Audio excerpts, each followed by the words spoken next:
What is up, you guys? So I decided to pull out my trusty Klirrton Lichtbringer pedal, which is, one of the pedals that I recently received from Karsten in Germany, and instantly fell in love with this thing. So I'm going to be using my Randall RD 100, which is the Diavlo, through my Mesa 412 cabinet with V30s, using my 1991 ESP M2 Custom with Seymour Duncan Nazgul, or with the Nazgul in the bridge pickup. So what I love about this pedal, aside from the fact that it's basically, almost like the original,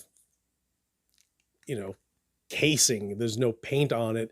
And I forgot what process they use to actually have this graphic on there, but so it has sharpen, bottom, and heat on this. And what I kind of find, and it's, it's in the TC Electronics integrated preamp ballpark, is the fact that I love that my KSR Aries basically has that top and that bottom end.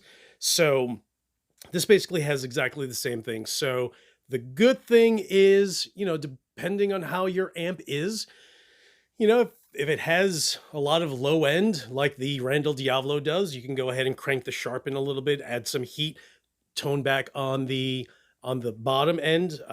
Likewise, if you have an amp like the EVH 5153, which naturally just has a lot more treble, not overly, but it definitely has much more than, say, a rectifier or a Diavlo. And in that case, you can actually add some bottom to it, and that makes a huge difference overall. So let me go ahead and plug this guy in.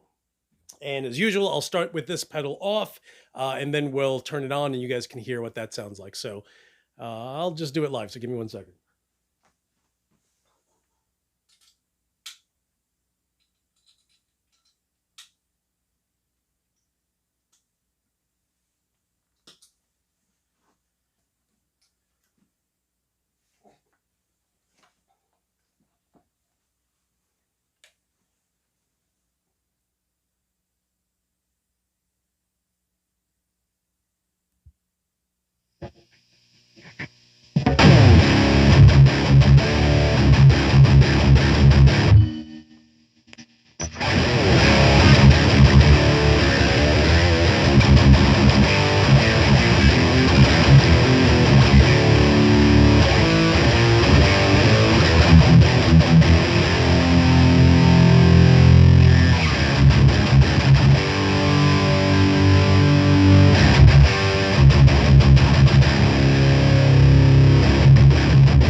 So if there's one thing that I always find is I absolutely love these companies that are basically the owner is also the engineer that builds them and puts them together.